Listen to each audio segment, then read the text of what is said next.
Good morning students, welcome back to Study Hub. तो let's get started with the questions. Okay तो start करते हैं हम। पहला क्वेश्चन क्या है? First Buddhist council was held at. आपको बताना है कि पहली बुद्धिस्ट काउंसिल जो है वो कहाँ पर हुई थी। तो ये ऑप्शन है आपके पास कुंडलवन पाटलिपुत्र, कुंडलवन कश्मीर में है, पाटलिपुत्र, वैशाली और राजगीर। ठीक है, तो फर्स्ट बुद्धिस्ट काउंसिल जो है वो हमारी कहाँ पर हुई थी? वो हमारी राजगीर में हुई थी। राजगीर को हम गिरिराज भी कहते हैं। ठीक है, और ये किसने करवाई थी? ये हमारी अजातशत्रु ने करवाई थी। हमारी जो हमारे हिरण्यक डायनेस्टी के थे उन्होंने करवाई थी हमारी फर्स्ट बुद्धिस्ट काउंसिल। ठीक है, ओके। सेकंड बुद्धिस्ट काउंसिल जो है वो हमारी कालाशोका ने करवाई थी, वो हमारी वैशाली में हुई थी। ये चारों जो जगह हैं यहाँ पर बुद्धिस्ट काउंसिल हुई हैं, चार ही हुई है ना हमारी। तो दूसरी वाली जो है वैशाली में हुई, वो किसने करवाई? वो करवाई कालाशोका ने। ठीक है, कालाशोका ने करवाई। और तीसरी वाली जो है वो होती है हमारी पाटलिपुत्र के अंदर। ठीक है, जिसको कौन करवाते हैं? पाटलिपुत्र के अंदर होती है, उसको करवाते हैं अशोक। ठीक है, ओके। और चौथी वाली जो है वो होती है हमारी कुंडलवन कश्मीर में, जिसको करवाते हैं कनिष्क। ठीक है, कनिष्क जो है वो इसको करवाते हैं। तो सारी बुद्धिस्ट काउंसिल जो है वो आपकी होगी। ठीक है, क्लियर? तो ये चारों आपको याद रखनी है। नेक्स्ट देखेंगे, who is known as the Napoleon of India. Napoleon of India जो है वो किसको बोला जाता है?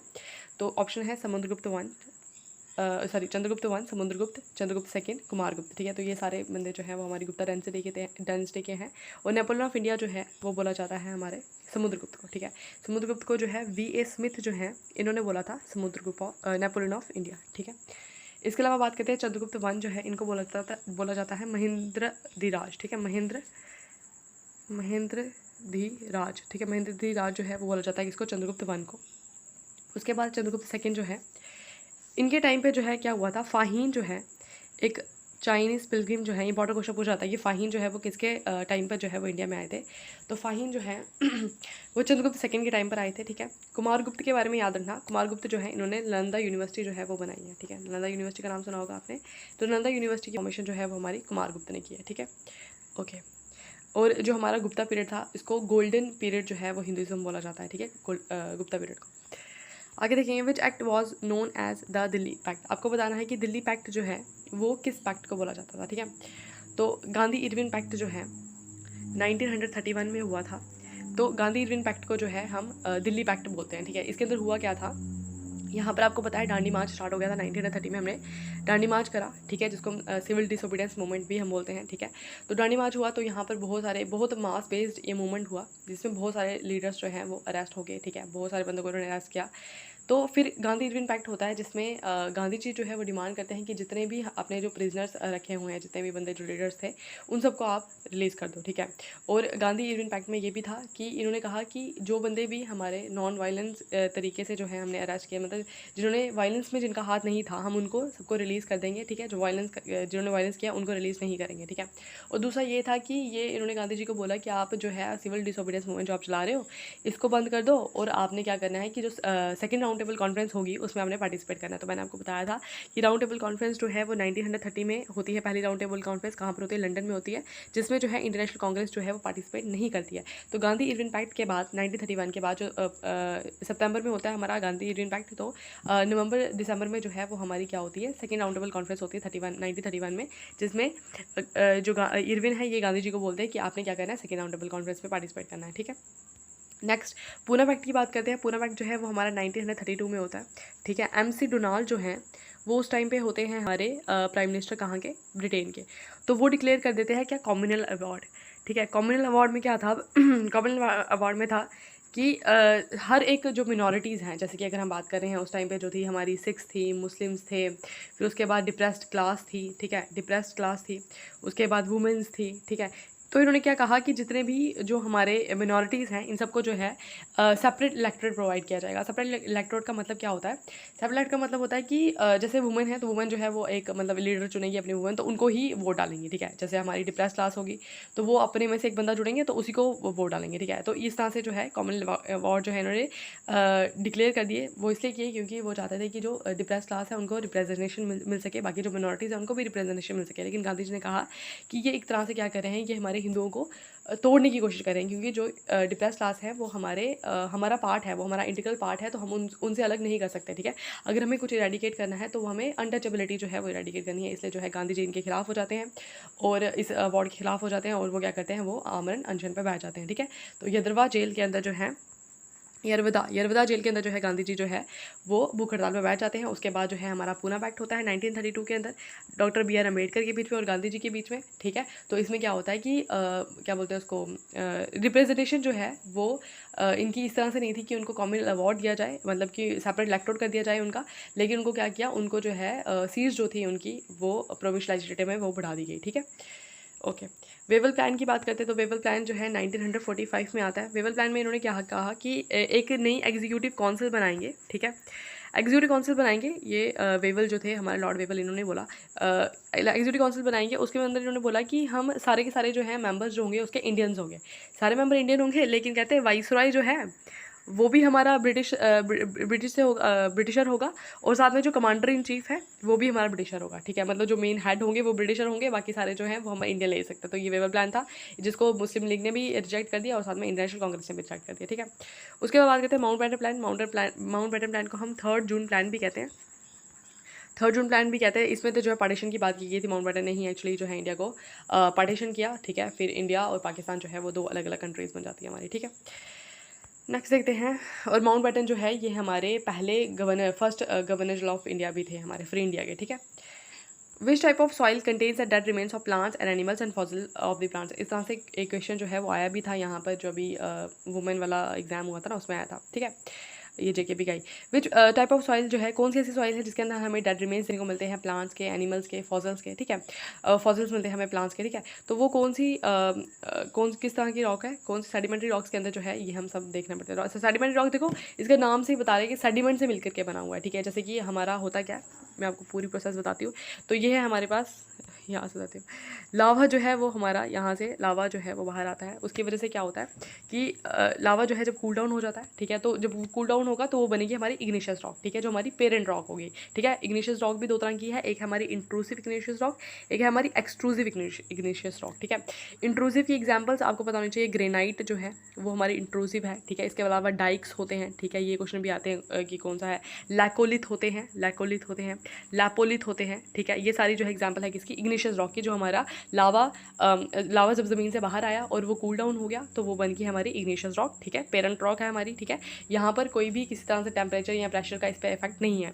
अब जो है रॉक हमारे पास पड़ी हुई है, अब उस पर कुछ वेदर फिनोमिना होंगे, टेम्परेचर जो है टेम्परेचर का उस पर असर होगा, उसके ऊपर क्या होता है कि प्लांट्स एनिमल्स जो है उनके डेड रिमेन्स जो हैं वो बढ़ जाते हैं, उसकी वजह से उसकी पेरेंट प्रॉपर्टी जो है वो चेंज हो जाती है।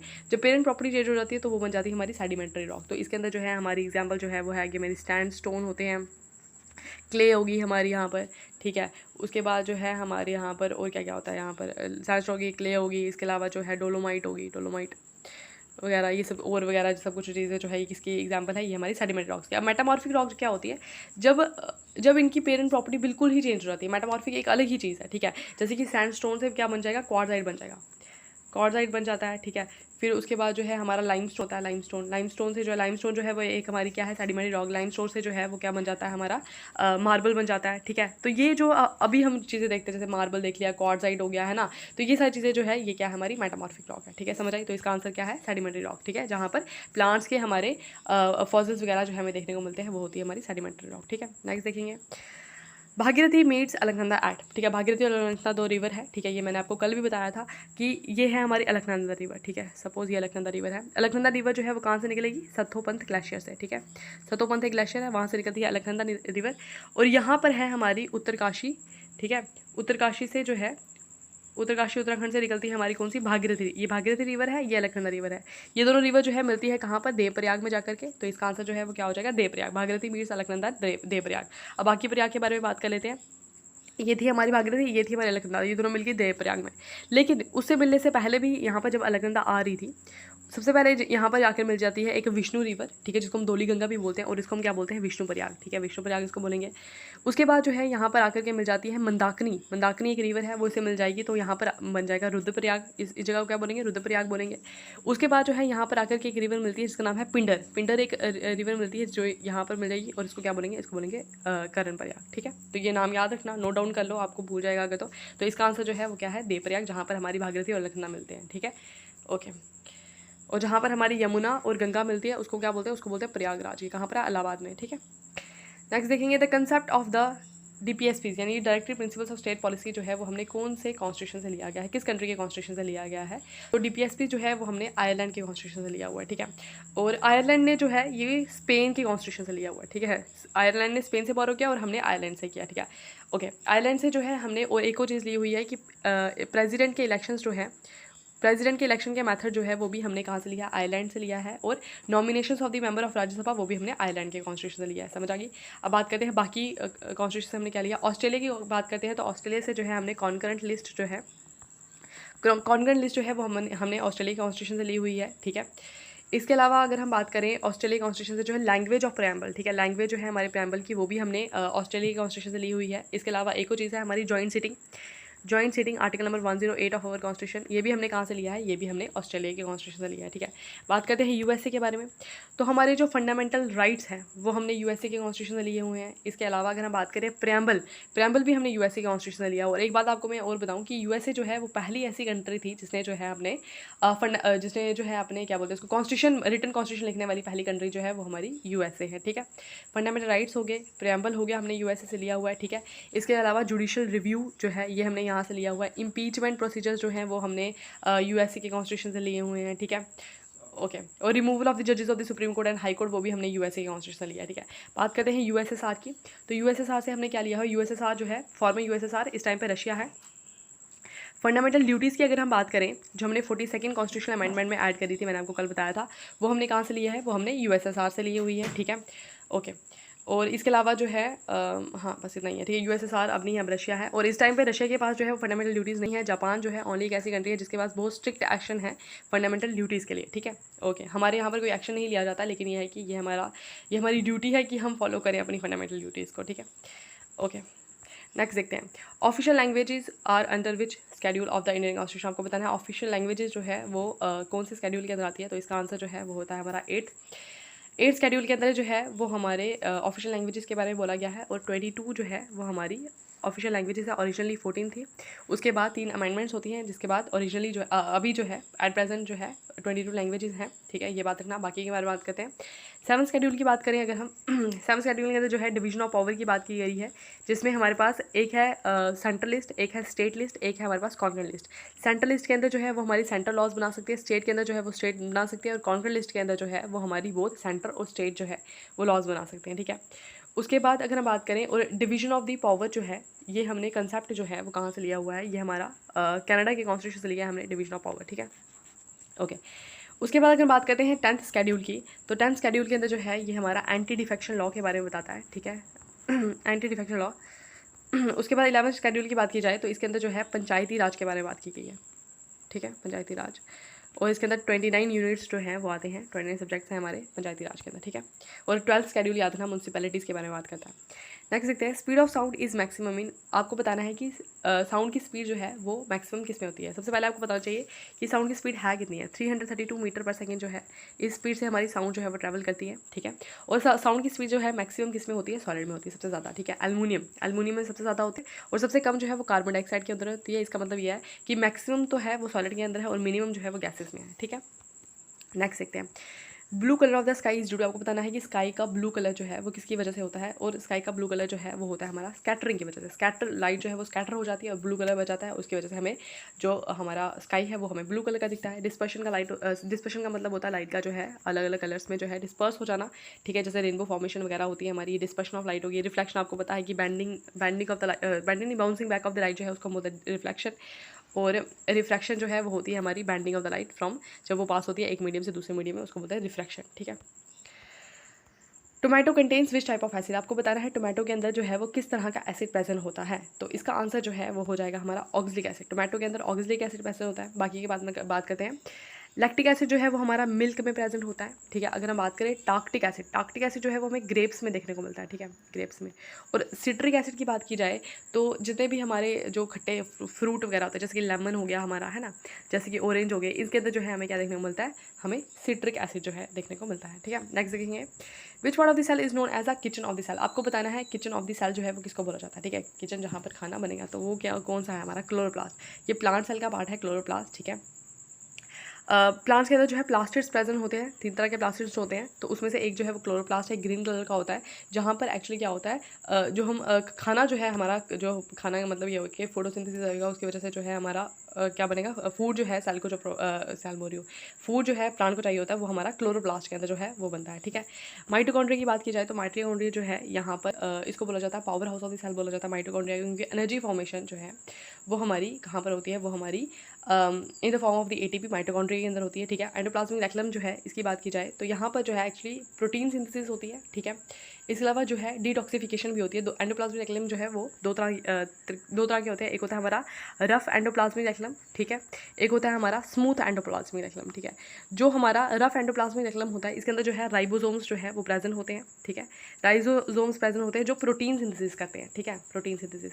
और एक होते हैं हमारे स्मूथ एंडोप्लाज्मिक रेटिकुलम, इसके अंदर नो राइबोसोम्स प्रेजेंट नहीं होते हैं, और ये डिटॉक्सिफिकेशन जो है वो करते हैं, ठीक है। ये बात याद रखना।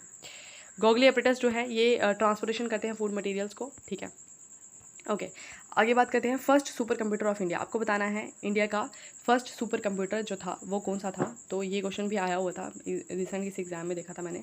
तो फर्स्ट सुपर कंप्यूटर जो है वो था हमारा परम, ठीक है। तो सीडैक कंपनी ने जो है इसको बनाया था, ठीक है। प्रत्यूष जो है वो भी हमारा इंडिया का ही सुपर कंप्यूटर है। उसके बाद अगर हम बात करें ये 2017 में बना था प्रत्यूष। क्रे 1 की बात की जाए तो साइमन क्रे ने इसको बनाया है, सेमन क्रे ने इसको बनाया है, और ये वर्ल्ड का पहला सुपर कंप्यूटर है, ठीक है। सेमन क्रे ने बनाया है इसको। परम सिद्धि की बात की जाए तो परम सिद्धि जो है ये हमारा 2020 में जो है सुपर कंप्यूटर बनाया था इंडिया ने, परम सिद्धि, ठीक है। नेक्स्ट देखते हैं कैपिटल ऑफ ऑस्ट्रिया। तो कैपिटल करेंसीज वगैरह भी आती है अब एग्जाम में, ठीक है। तो ऑस्ट्रिया की कैपिटल आपको बतानी है। ऑस्ट्रिया कैपिटल जो है वो हमारी क्या है, एक मिनट। ऑस्ट्रिया कैपिटल जो है वो हमारी क्या है, वियना है। Vienna is the capital of Austria, ठीक है। यहाँ पर हेडक्वार्टर्स है हमारे ओपेक के, organisation of petroleum exporting countries. Canberra जो है is the capital of Australia. ये दो अलग अलग कंट्रीज है, ठीक है। ऑस्ट्रेलिया की कैपिटल जो है वो कैनबेरा है। मिन्स्क जो है वो बिलेरस की कैपिटल है, ठीक है। उसके बाद हेलेंस्की जो है वो हमारी फिनलैंड की कैपिटल है, ठीक है। फिनलैंड कैपिटल जो है वो हेलेंस्की है, ठीक है। ओके, स्टेट कैपिटल्स का स्टेट कैपिटल कंट्री कैपिटल्स का पता क्या होता है, इसको आप कहीं पर लिख लो, सारी इंपॉर्टेंट कंट्रीज जो है ना वो कहीं पर लिख लो, और उसके बाद जो है उसको डेली का थोड़ा सा रिवाइज करते जाओ, और जब आप रिवाइज करते जाओगे ना तो आपको याद हो जाएगा, आपको पता भी नहीं लगेगा कि किस तरह से आपको याद ही होगी, ठीक है। ग्रैमी अवार्ड्स जो हैं वो किस फील्ड में दिए जाते हैं। ऑप्शंस हैं म्यूजिक में, लिटरेचर में, जर्नलिज्म में या सिनेमा में। तो ग्रैमी अवार्ड्स जो हैं वो हमारे म्यूज़िक की फील्ड में दिए जाते हैं, ठीक है। पंडित रविशंकर जो है उनको सबसे पहले ग्रैमी अवार्ड मिला था हमारे इंडिया में से, ठीक है। लिटरेचर में जो है वो हमारा बुकर प्राइजेस होते हैं, मैन बुकर प्राइज़ होते हैं हमारे, ठीक है। ओके, लेकिन इसके अलावा जो है हमारा नोबल प्राइज़ भी होता है हमारा लिटरेचर में, ठीक है, जो सबसे पहले रविंद्रनाथ टैगोर को मिला था। जर्नलिज्म के लिए जो है दिया जाता है एक अवार्ड जिसका नाम है रेमन मैगसेसे अवार्ड, ठीक है। और सिनेमा में जो है वो हमारा ऑस्कर अवार्ड होता है, ठीक है, ये याद रखना, ठीक है। ओके, सो आई थिंक आज के लिए इतना ही, ठीक है। कल और क्वेश्चंस करेंगे इंपॉर्टेंट, ठीक है। तब तक के लिए bye bye, have a nice day.